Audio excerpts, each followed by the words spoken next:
महाज्योती संस्थेअंतर्गत PhD करणाऱ्या 900हून अधिक विद्यार्थ्यांची फेलोशिप गेल्या वर्षभरापासून राज्य सरकारनं दिलेली नाही आणि त्यामुळं विद्यार्थ्यांचं मोठ्या प्रमाणावर नुकसान होते आणि याचमुळं आता हे सगळे PhD करणारे विद्यार्थी देखील आक्रमक झालेले आहेत। कोट्यावधीची ही थकीत रक्कम लवकरात लवकर द्यावी अशा पद्धतीची मागणी देखील या सगळ्या विद्यार्थ्यांकडून होताना पाहायला मिळते। माझ्यासोबत हे PhD धारक विद्यार्थी आहेत, त्यांच्याशी बोलूयात। काय सांगाल, किती असे विद्यार्थी आहेत आणि कसा परिणाम या सगळ्या फेलोशिप न मिळाल्यामुळे होते विद्यार्थ्यांना? खऱ्या अर्थानं मागील 1 वर्षापासून आम्ही सगळे विद्यार्थी आमच्या नोंदणी दिनांकापासूनच्या फेलोशिपसाठी वाट बघतोय। परंतु 11 ऑक्टोबर 2024 मध्ये आमचा हा GR आलेला होता की महाज्योतीच्या सर्व विद्यार्थ्यांना नोंदणी दिनांकापासूनची रक्कम जी आहे, फेलोशिप जी आहे ती मंजूर केलेली होती। आता 11 ऑक्टोबर 2025 हा दिवस उलटून गेला, 1 वर्ष झालं कालावधीला, तरी अद्याप महाज्योतीला तो निधीच मिळालेला नाही आहे। आणि आम्हाला प्रत्येक वेळी हे सांगितलं जातं की अधिवेशनामध्ये तुम्हाला निधी दिला जाईल, अधिवेशनामध्ये निधी दिला जाईल। परंतु आमचा प्रश्न असा आहे की जसं सारथी आणि बार्टीच्या आमच्या विद्यार्थ्यांना मंत्रिमंडळामध्ये निर्णय घेऊन हा निधी दिला गेला, तसं आमच्या महाज्योतीच्या विद्यार्थ्यांना तो निधी का दिला जात नाही?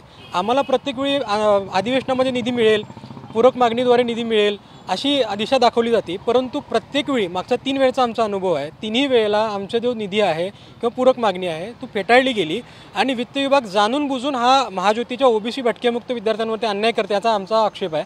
त्याचबरोबर आमच्या खात्याचे मंत्री जे आहेत अतुल सावे साहेब, त्यांनी किमान विचार केलं पाहिजे की त्या ज्या पक्षाचे आहेत त्या पक्षाचे मुख्यमंत्री आज राज्याचे आहेत, ते पालक म्हणून राज्य चालवत आहेत आणि त्यांच्या खात्याला जर 126 कोटीचा निधी वित्त विभाग देत नसेल तर मग निश्चितपणे अतुल सावे साहेब खरंच OBCचे कैवारे आहेत का नाहीत, या विद्यार्थ्यांचे कैवारे आहेत का नाहीत, असा प्रश्न आता विद्यार्थ्यांना पडलेला आहे। खरं तर एका विद्यार्थ्याची जवळपास 7 ते 8 लाख रुपयांची खरं तर ही रक्कम होते। कशा पद्धतीचा परिणाम एकूणच या सगळ्या रक्कम थकल्यामुळे विद्यार्थ्यांच्या शिक्षणावर होतो? सर, आम्ही गेले 2-3 वर्ष मोर्चे केले, आंदोलनं केली। 3 वर्षाची आमची रक्कम शिल्लक आहे शासनाकडं। बार्टीला आणि सारथीला ही सगळी 3 वर्षाची रक्कम एक वेळेला मिळाली, फक्त महाज्योतीला ती दिली गेली नाही। महाज्योतीमध्ये 52 जाती आहेत, म्हणजे 340पेक्षा जास्त जाती भटक्या विमुक्त आहेत। OBCतले काही विद्यार्थी तर असे आहेत की आमची पहिली पिढी आहे की आम्ही PhD पर्यंत पोहोचतोय आणि मग फक्त OBC समाजाला टार्गेट करतंय का हे सरकार किंवा हे शासन? यांच्याकडे 126 कोटी रुपये नाही आहे। आम्ही ज्यावेळेला आमच्या संस्थेला मागणी करतो की तुम्ही काय आमच्याकडून निर्णय घेतात, त्यावेळेला बघा त्यांनी ही 2 परिपत्रक आमच्या महाज्योती संस्थेने ही काढलेली आहेत, तुम्ही बघू शकता इथं। दोन्ही वेळेला आम्हाला आमची संस्था काय सांगते की आम्ही शासनाकडे पाठपुरावा केलेला आहे, आम्ही पुरवणी मागणी केलेली आहे, आम्ही संस्थेची पूर्ण फाईल वित्त विभागाकडे पाठवलेली आहे। मग अडलंय कुठं? तर फक्त 126 कोटी OBCच्या भटक्या विमुक्त विद्यार्थ्यांना द्यायला शासनाकडे नाही आहेत। बाकी इतर सगळ्या संस्थांना त्यांच्या मंत्रिमंडळात निर्णय घेऊन ॲट ए टाईम 1 टाईम रक्कम मिळते आणि फक्त आमच्यासारख्या OBCच्या भटक्या विमुक्त समाजातल्या विद्यार्थ्यांना आम्ही गेली 3 वर्ष तर आंदोलन केलंच आहे फेलोशिपसाठी, पण आमची रक्कम आम्हाला मिळावी म्हणून परत आम्ही 1 वर्षभर आंदोलन करतोय। म्हणजे विचार करायची गोष्ट आहे। 126 कोटीचा प्रश्न आहे आणि तो पूर्ण भटक्या विमुक्त समाजाचा आहे आणि फक्त तो आम्हाला मिळालेला नाही आहे। याच्यावर नक्कीच त्यांनी विचार करावा। नक्कीच आपण बघतोय गेली 2 वर्ष या सगळ्या संदर्भात आंदोलनं देखील होत आहेत, मात्र काय नेमकी कारणं सांगितली जात आहेत ह्या सगळ्या याच्या संदर्भामध्ये? जे कारण प्रमुख सांगितलं जाते विषयांच्या संदर्भातलं ते पटतं का तुम्हाला? सर, विषयाच्या संदर्भात जी माहिती दिली जाते त्यामध्ये आम्ही जे विद्यार्थी आहेत 900च्या अधिक विद्यार्थी हे 2023 बॅचमधील विद्यार्थी आहोत आणि त्या विद्यार्थ्यांचे जे टायटल्स म्हणजे जे विषयाची निवड जी होते ती पूर्ण कमिटीद्वारे केली जाते। मग कमिटी ही असं कुणालाही देणार नाही आहे, तर विषयाची निवड करण्याला देणार नाही आहे, तर त्यामुळे जे तिथं प्रत्येकांचे जे विषय आहेत ते एकदम हाय लेवलचे विषय आहेत।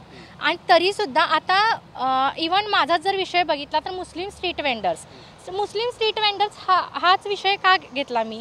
कारण जो मुस्लिम समाज आहे, OBCमधील जो समाज आहे तो आर्थिक असेल, शैक्षणिक बाबतीमध्ये सर्वात पाठीमाग मागासलेला समाज आहे आणि त्या समाज हाच विषय का निवडतो, हाच व्यवसाय का करतो, यावर अभ्यास होणं गरजेचं आहे। तुम्ही सच्चा समितीचा अहवाल काढता, त्यावधी कोट्यावधी रुपयांचा खर्च करता, परंतु एखादी गोरगरीब कुटुंबातील एखादी मुलगी जर हायर एज्युकेशनमध्ये येऊन जर ती कोणता तरी विषय घेऊन संशोधन करू इच्छिते, परंतु त्या संशोधन करण्यासाठी हे सरकार कुठंतरी लाडकी बहीण म्हणून 1500 रुपये देऊन तुम्ही महिन्याला तिला गप्प बसवता, परंतु आज आमच्या हक्काचे जेव्हा पैसे येतात आणि आम्हाला शिकायचं आहे, कुठंतरी काहीतरी घडवायचं गरजेचं आहे आमच्या समाजासाठी, परंतु हे मंत्री जे आहेत ते करायला देत नाहीत. आणि हे लाडकी बहीण म्हणून तुम्ही एखाद्या मुलीला 1500 देऊन 1500मध्ये तिचं काहीही भागत नसतं. तर आम्ही आमच्या पायावर उभे राहत आहोत, कुठंतरी ह्या देशासाठी संशोधन चांगलं करत आहोत. तर तुम्ही थोडं आर्थिक मदत करून त्या महिलांना उच्च स्थान देण्यात यावे असे आम्हाला वाटते. आणि लाडकी बहीणचा विषय तुम्ही काढला. ह्या सगळ्या लाडकी बहीण योजनेमुळे अनेक विभागांच्या निधीला कात्री लागल्याचं चित्र दिसते. त्यातला हा प्रकार म्हणायचा की मग फक्त अन्य काही कारण आहे? सर, अन्यही कारणे आहेत त्याला.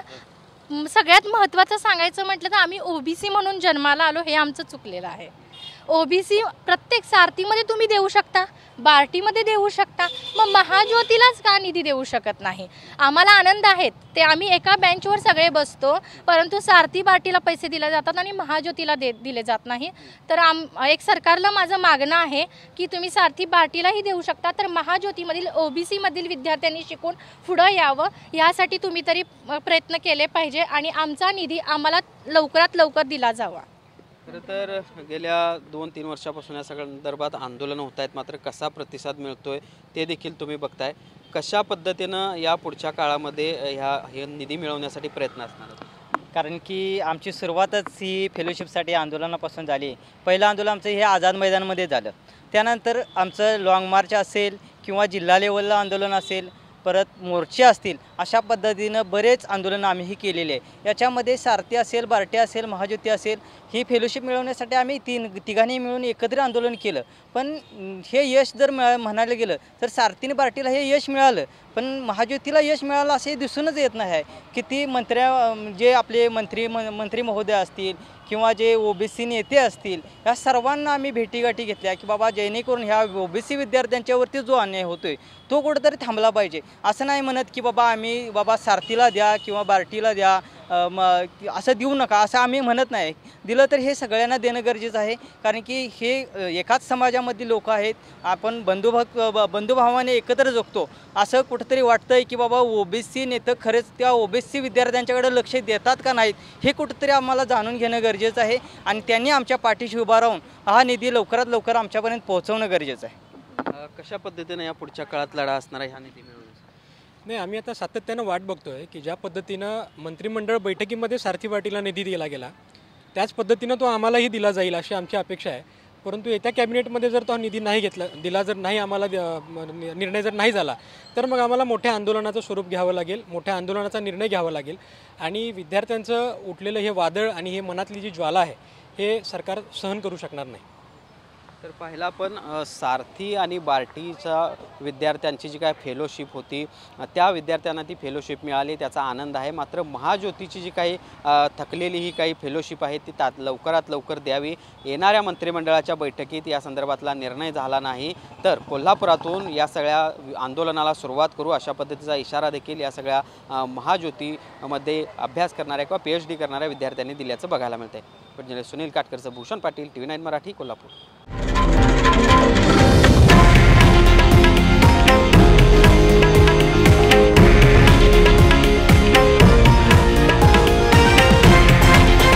हे आहे देशातील नंबर 1 न्यूज नेटवर्क आणि आपण पाहत आहात TV9 मराठी, एकमेव.